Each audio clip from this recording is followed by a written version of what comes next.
بسم اللہ الرحمن الرحیم۔ السلام علیکم ناظرین۔ 27ویں رمضان کی رات وہ میری بہنیں جن کی شادی میں بندش ہے، رکاوٹیں، یا وہ میرے بھائی جن کی کاموں میں رکاوٹیں یا شادی میں بندش ہے، وہ کوشش کر کے سورہ یوسف کو پڑھا کرے۔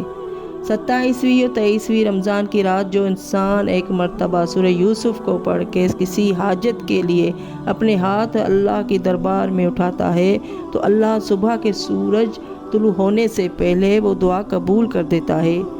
ان دونوں راتوں میں سورہ یوسف کا پڑھنا ایسا افضل عمل ہے جو بڑے سے بڑی اور بڑی سے بڑی بندش کو ختم کر دیتا ہے۔ اے انسانوں، جب شب قدر آئے تو سورہ یوسف کو ضرور پڑھا کرو۔ اگر پڑھ نہ سکتے ہو تو کوشش کر کے سن لیا کرو۔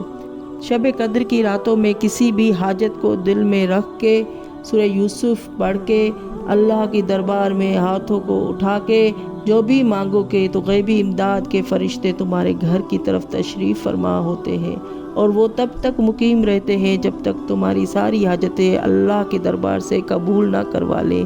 اللہم صلی علی محمد و آل محمد۔